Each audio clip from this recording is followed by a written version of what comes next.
नमस्कार। आज एक नया वीडियो लेकर हाजिर हैं। वो है आज reflex action and reflex arc. Reflex action होता क्या है, इसके बारे में हम लोग थोड़ा सा समझें। जैसे ही अगर किसी आदमी को थोड़ा सा देखते हैं कि अगर पैर कांटा पर पड़ जाता है, चुभता है थोड़ा सा कांटा, वो आदमी जल्दी से अपना पैर पीछे की ओर खिसका लेता है, जल्दी से हटा लेता है पैर। अगर किसी को थोड़ा सा गर्म चीज छू गया तो वो तेजी से जो है वो हटा लेता है अपना हाथ। इसी तरह से बहुत सा लगभग 200 रिफ्लेक्स एक्शन अभी तक ज्ञात है। इसी तरह से हम लोग देखते हैं, अगर कुछ अच्छा भोजन का नाम लिए उस समय भी थोड़ा सा मुंह से पानी आ जाता है। अगर अच्छा भोजन का गंध आ जाए उस समय भी एक्सेसिव सेलेब्रेशन होना शुरू हो जाता है, मतलब सलाइवा का सेक्रेशन शुरू हो जाता है। देखने के बाद तो और ज्यादा, और फिर यदि आ जाए एकदम बगल में पास में आ जाए उस समय भी होना शुरू हो जाता है। इस तरह से करके हमारे शरीर में बहुत सा, पहले बच्चों को बचपन में किया जाता था, इतना भात खाएंगे तो वो बच्चा बोलता था हाँ। राजा जी का बकरी चराएंगे तो हाँ। और उसके बाद बोलते थे कि राजा जी अगर मारेंगे तो नहीं न डराएंगे, तो बोलता था बच्चा नहीं डरेंगे। और जैसे ही ताली बजाते थे बच्चा आंख बंद कर लेता था। तो ये सब जो है वो खेल भी, वो भी एक रिफ्लेक्स एक्शन को शो करने वाला है कि जैसे ही आंख के पास कोई नजदीक कोई चीज आने वाला है उस समय आपकी जो है आंखें थोड़ी सी बंद हो जाती हैं, या कोई टॉर्च जलाता है तो आंख बंद कर लेते हैं। तो ये भी एक रिफ्लेक्स एक्शन होता है। तो ये सब जो है ऐसा हम लोग कैसे मतलब हमारे शरीर में ये होता है, इसको थोड़ा सा जानने का प्रयास हम लोग करेंगे आज के वीडियो में। तो सबसे पहली बात है कि रिफ्लेक्स एक्शन होता क्या है। तो रिफ्लेक्स एक्शन जो है वो एक नर्व मीडिएटेड, मतलब कि हमारे शरीर में जो नर्वस सिस्टम है उसी का एक रिस्पॉन्स है जो बिना हमारे इच्छा के वो जो है वो काम करना शुरू कर देता है। डायरेक्ट वो जो है वो रिस्पॉन्स भेज देता है, हमें सोचने समझने के जो है वो उस समय मौका नहीं मिलता है, डायरेक्ट वो जो है रिस्पॉन्स भेजेगा। मतलब कि ये नर्व मीडिएटेड स्पॉन्टेनियस, मतलब स्वतः ये होने वाला और ऑटोमेटिक इनवॉलेंट्री रिस्पॉन्स है टू ए स्टिमुलस। बहुत हमारे शरीर के आसपास मतलब कि स्टिमुलस हैं।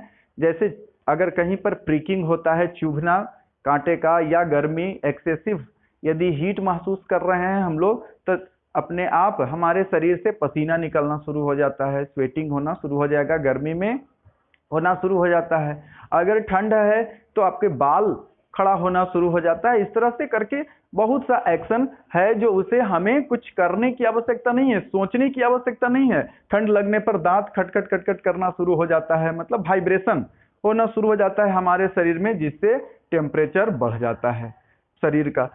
तो ये जो है कोई स्टिमुलस यदि हमारे शरीर पर एक्ट कर रहा है, कोई काम कर रहा है, acting on a specific receptor, कोई खास रिसेप्टर पर। जैसे हम लोग जानते हैं कि हमारे शरीर में पढ़े थे हम लोग पिछले लेक्चर में भी कि जो है रिसेप्टर अलग अलग लगा हुआ है। जैसे कि आंख में तो वो जो है फोटो रिसेप्टर लगा हुआ है, कान में तो इस तरह से जीभ में, हर जगह ऑल्फैक्टरी रिसेप्टर जैसे हम लोग का नाक में लगा हुआ है, गस्टेटरी रिसेप्टर लगा हुआ है जीभ में, और थिग्मो रिसेप्टर, थर्मो रिसेप्टर और प्रेशर वाला रिसेप्टर। तो ये सारा रिसेप्टर हमारे शरीर में है।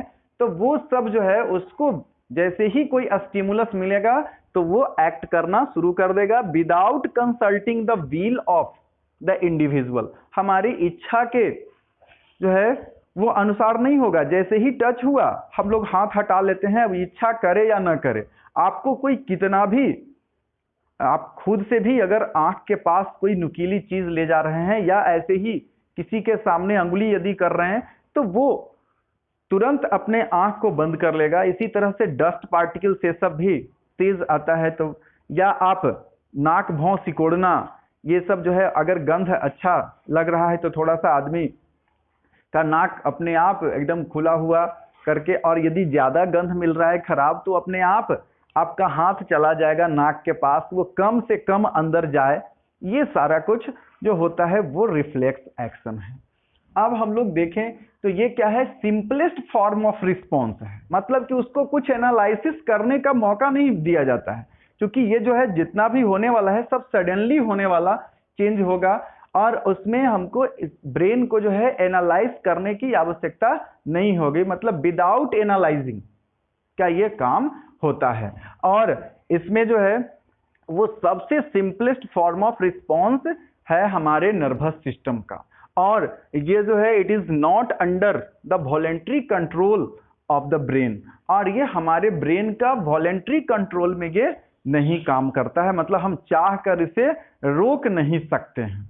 जैसे अब अगर किसी के नाक में डस्ट पार्टिकल्स चला गया है, इरिटेटिंग हो रहा है, तो छींक आना एक स्वाभाविक क्रिया है, अब हम उसे रोक नहीं सकते हैं चाहे वो कहीं पर गए हुए। अब एरोप्लेन में हैं या कहीं भी हैं, वो उससे मतलब नहीं है राष्ट्रपति के सामने खड़ा है या किसी के सामने खड़ा है, ऐसा नहीं है कि उनके सामने जाएंगे और छींक आने लगे तो हम रोक सकते हैं, ऐसा तो होगा नहीं। और अगर मतलब छुपने का भी प्रयास कर रहे हैं और वैसे जगह पर भी एकदम जान जाने की भी बात है, और वैसे जगह पर भी यदि कुछ वैसा चीज है जो हमारे लिए मतलब इरिटेटिंग कर रहा है नाक में, तो वो छींकेगा ही छींकेगा, वो रोक नहीं सकता है। कभी कभी होता है ऐसा कि लगता है नाक थोड़ा ऐसे ऐसे कर लेते हैं लोग, तो लगता है कि रुक गया, वो जो है वो नहीं रुकेगा, आप चाह कर भी उसे नहीं रोक पाएंगे। यदि कोई नाक बंद भी कर लेता है तो उसके जो है वो शरीर की हड्डियां तक टूट जा सकती है, इतना उसमें पावरफुल प्रेशर लगता है, मतलब बहुत ज्यादा प्रेशर के कारण हड्डियां भी टूट सकती हैं। और तो इस तरह से ये सब जो है वो हमारे ब्रेन के जो है इनवॉलेंटरी एक्शन के कारण ये होगा, मतलब कि यहाँ पर इसके वॉलेंटरली कंट्रोल में ये नहीं होता है। और कहता है कि ये जो है हमारे जितना भी एक्टिविटीज है 90% of human activities are perform by reflexes, और ये जो है रिफ्लेक्स एक्शन मतलब हमारे शरीर मतलब हमारे पास जो जितना भी एक्टिविटीज है जो हम लोग के शरीर ऑटोमेटिकली कर रहा है या जो भी हो रहा है, उसमें 90% जो है वो रिफ्लेक्स एक्शन का है। और अभी तक जो है वो लगभग 200 रिफ्लेक्स एक्शन को खोजा गया है। और जैसा कि अभी हम बताए कि भोजन देखते ही किसी को जो है वो सेलिब्रेशन स्वाद का अनुभूति होना शुरू हो जाता है कि वाह कितनी अच्छी जो है डिलीशियस फूड मेरे सामने आज प्रस्तुत करने वाले हैं लोग। इमली का नाम लेते ही, जैसे ही इमली का नाम लेंगे मुंह में से मतलब वो जो है एक एक्सेसिव सेलिब्रेशन होना शुरू हो जाएगा, और देख लिए तो और ज्यादा, नजदीक आ गया और ज्यादा, मुंह में ले लिए और ज्यादा। तो इसको जो है करने के लिए ब्रेन का जो है वो एनालाइजिंग ये सब जरूरी नहीं है। तो यहाँ पर हम लोग देखेंगे कि डिपेंडिंग अपॉन वेदर ब्रेन और spinal cord is used, reflex action are of 2 types. अब यहाँ पर स्पाइनल कोड का यूज कर रहा है या ब्रेन का यूज कर रहा है, इसके आधार पर रिफ्लेक्स एक्शन को 2 भागों में बांटा गया है। एक हो गया सेरेब्रल रिफ्लेक्स एक्शन और दूसरा spinal reflex action. Cerebral reflex action का मतलब कि ये जो है हमारा ब्रेन के पास से होगा। तो सेरेब्रल रिफ्लेक्स एक्शन जो है वो reflex action which uses brain for rerouting reflex, मतलब कि ये जो रिफ्लेक्स एक्शन जो है मतलब कि स्टिमुलस आया और उसको जो है वो उसके अगेंस्ट में हमारा जो काम करेगा, मतलब कि वो जो है रिस्पॉन्स देने का काम करेगा, रीरूटिंग उसे कहा जाता है। मतलब जो आया उसको फिर से अब रूट देना, तो रीरूटिंग जो होता है वो ब्रेन से यदि हो रहा है तब उसको सेरेब्रल रिफ्लेक्स एक्शन कहेंगे। और ये जो है सेरेब्रल रिफ्लेक्स एक्शन को अब हम लोग 2 भागों में बांटेंगे। एक जो है वो ब्रेन के नॉलेज में होगा और दूसरा जो है ब्रेन के नॉलेज में नहीं होता है। तो फर्स्ट टाइप का जो है action in the knowledge of brain, जैसे सेलिब्रेशन ऑन सीइंग और हियरिंग और स्मेलिंग डिलीशियस फूड, यदि किसी आदमी को जो है वो देखकर सुनकर भी डिलीशियस फूड का नाम सुनते ही मुंह में जो है वो सेलिब्रेशन होना शुरू हो जाएगा, तो ये जो है, और सुनकर भी हो सकता है।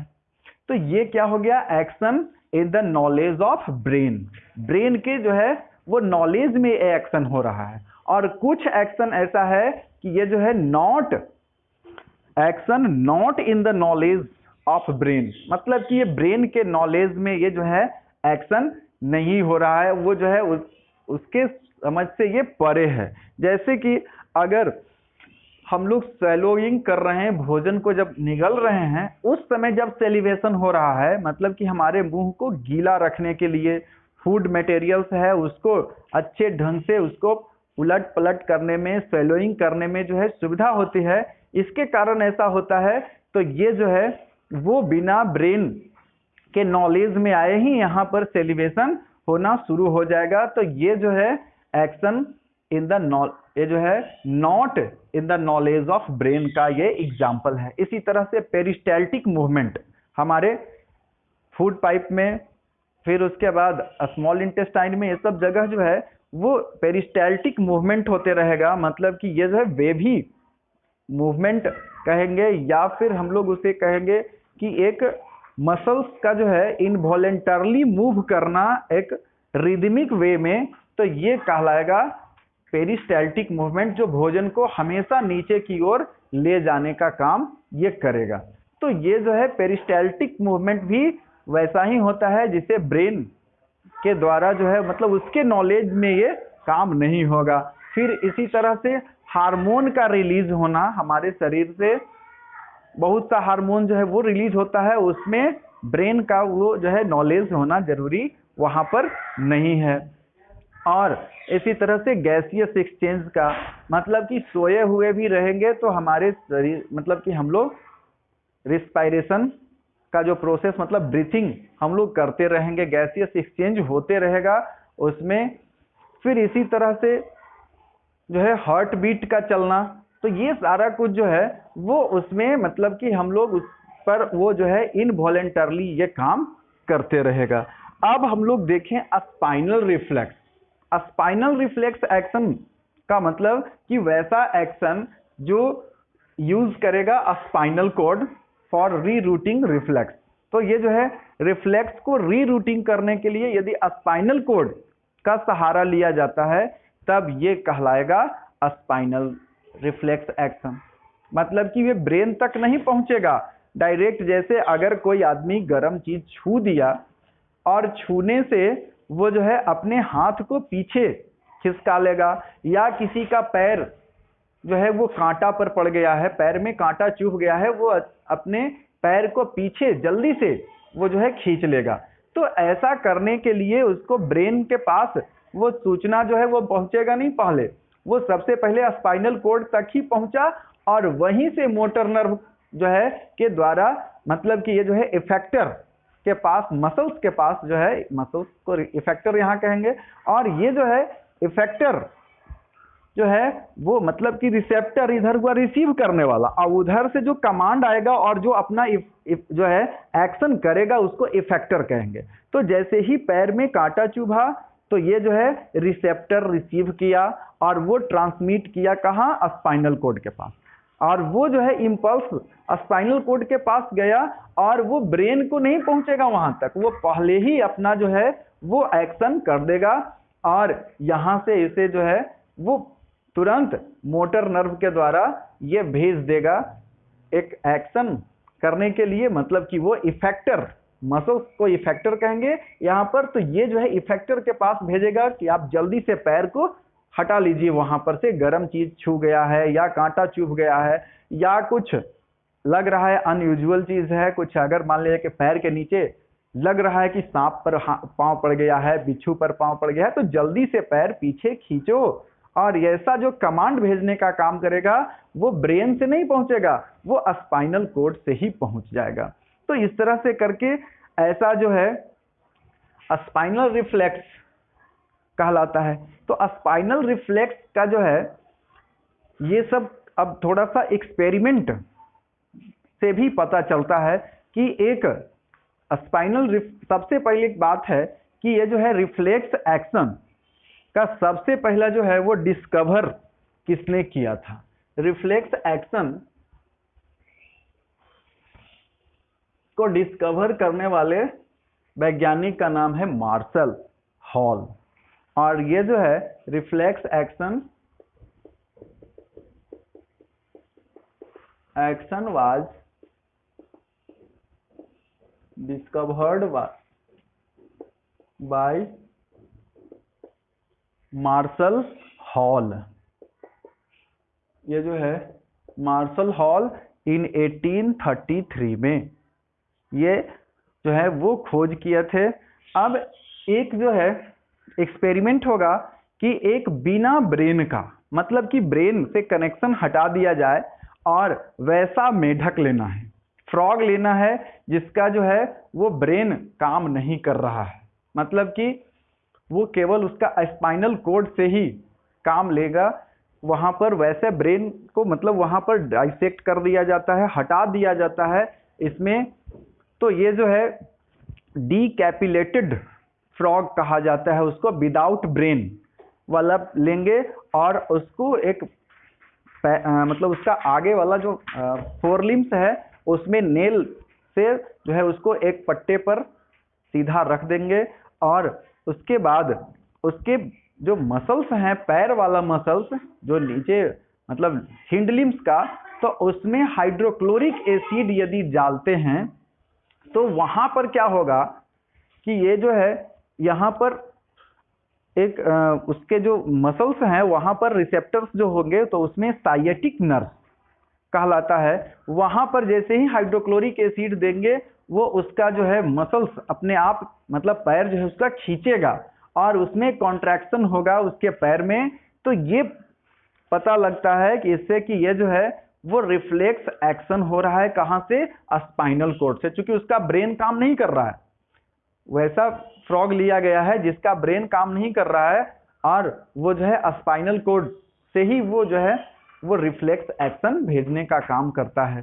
तो इस तरह से हमें स्पाइनल कोड का पता चल जाएगा। और इसी तरह से हम लोग और भी देख सकते हैं कुछ एक्सपेरिमेंट जो है वो अलग अलग टाइप का होता है कि यहाँ पर कंडीशनड और अनकंडीशनड स्टिमुलस। कभी कभी देखा गया है, एक वैज्ञानिक जो हैं उनका नाम है पैवलोव, और वो जो है वैज्ञानिक 1906 में एक एक्सपेरिमेंट किए थे और उन्होंने क्या किया कि एक कुत्ते को खाना देने का एक तरीका निकाले कि पहले घंटी बजाते थे और घंटी बजाए वो डॉग उनके पास आया और उसके बाद उसे थोड़ा सा भोजन दिया। अब ये जो है ऐसा ही प्रोसेस चलने लगा, घंटी बजाए तो वो जो है कुत्ता उनके पास आया और वो भोजन दे दिए। तो जैसे ही अब देखा गया कुछ दिनों के बाद, 10-15 दिनों के बाद देखा गया कि कुत्ते में एक ऐसा हो गया कि ये जो है कुछ कंडीशन बन गया, मतलब वो कंडीशनड स्टिमुलस कहलाएगा। तो वो जैसे ही घंटी बजाए, एक कंडीशन हो गया कि घंटी बजाते ही वो समझ गया कि हाँ अब भोजन मिलने वाला है, और वो जो है तुरंत जल्दी से जल्दी वो उसके मुंह में सलाइवा का सेक्रेशन होना शुरू हो गया कि हाँ अब तो खाना मिलेगा। और उसके बाद जैसे ही आया भोजन मिल गया। लेकिन कुछ दिनों के बाद क्या किया गया कि घंटी तो बजाए लेकिन भोजन उसे नहीं दिया गया, घंटी बजाए भोजन नहीं दिया गया। कुछ दिनों के बाद फिर धीरे धीरे धीरे धीरे, पहले तो जो है नहीं देते थे भोजन, फिर भी देखे सेलिब्रेशन हो रहा है उसके मुंह में जो है वो सेलाइवा का सेक्रेशन हो रहा है। घंटी बजते ही उसे समझ गया, वो समझ गया कि अब डिलीशियस फूड मिलने वाला है, लेकिन उसे जो है वो डिलीशियस फूड अब देना बंद कर दिया गया। फिर भी वो जो है कुछ दिनों तक उसमें देखा गया कि वो सेलिब्रेशन हो रहा है। जैसे ही घंटी बजी उसका जो है वो जीभ चटपटाना शुरू कर दिया, लगा कि अब उसको मिलेगा भोजन, लेकिन पता नहीं क्यों लोग भोजन नहीं दे रहे हैं। ऐसा सोचकर वो बेचारा फिर मायूस हो गया। तो इस तरह से करके 10-15 दिन में ही वो समझने लगा।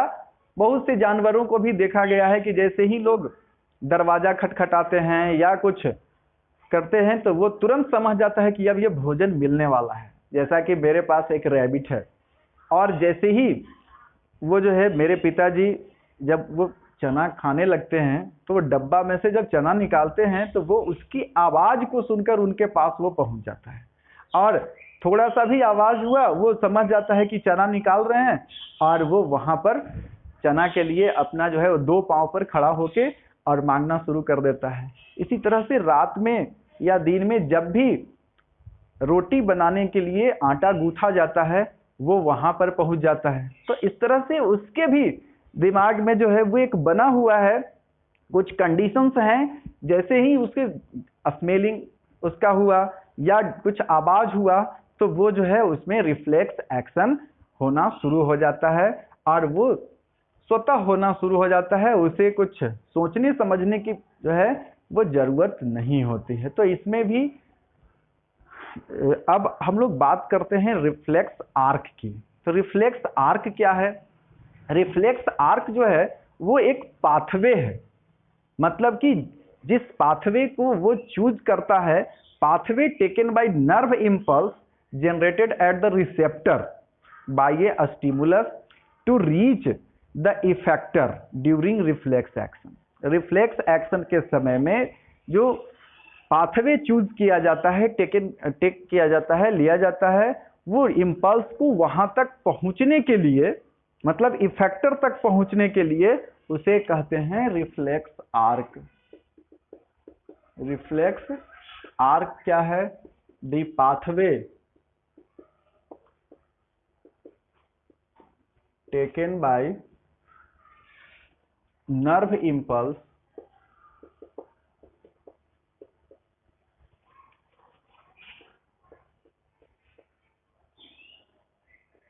generated at the receptor, यहाँ जो है रिसेप्टर पर होता है by a stimulus to reach the effector.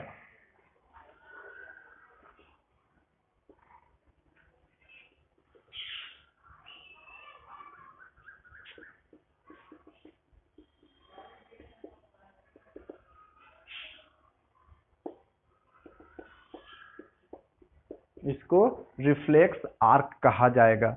मतलब कि जो पाथवे वो यूज करता है, अब इसमें होगा क्या कि वहां से आएगा, उधर से भी डेंड्राइट्स जैसा, अब वो उल्टा मोटर नर्व है तो डेंड्राइट्स होगा। अब तो ये डेंड्राइट्स से फिर जो है वो आएगा, मतलब या सेंसरी जो भी है, तो यहाँ पर इम्पल्स जनरेटेड होगा कहाँ? Eight the receptor. रिसेप्टर पर इम्पल्स जनरेट होगा, तो यहाँ से वो उसको ले जाना है इम्पल्स, तो डेंड्राइट्स के पास जो है वो जनरेट होगा इम्पल्स, और यहाँ से ये जो है जब जाएगा तो साइनेप्टिक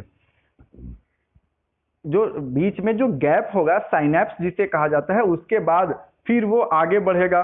तो इसी तरह से फिर वो जो है दूसरा डेंड्राइट्स, तो ये इस तरह से करके वो जब आगे बढ़ेगा तो ये वन वे, मतलब कि एक ही डायरेक्शन में ये केवल जा सकता है, उधर से इसमें जो है वो वापस नहीं आ पाएगा। इसमें नर्व जो है चूंकि इसमें लगा हुआ रहता है, न्यूरोट्रांसमीटर होता है जो साइनेप्टिक नोब या टर्मिनल एंड जिसे कहते हैं वहां पर होगा, वो लगा हुआ रहेगा उसमें, और वो इम्पल्स जो जनरेट होके उधर से आ रहा है ये केमिकल के फॉर्म में फिर दूसरा डेंड्राइट के पास जाएगा, और वहां से फिर इम्पल्स जनरेट होगा, फिर नेक्स्ट, ऐसे ही करके वो आगे बढ़ते जाता है। तो ये जो है पाथवे जो लिया जाएगा उसे कहेंगे रिफ्लेक्स आर्क। अब हम लोग फिर मिलते हैं नया वीडियो में, तब तक के लिए धन्यवाद।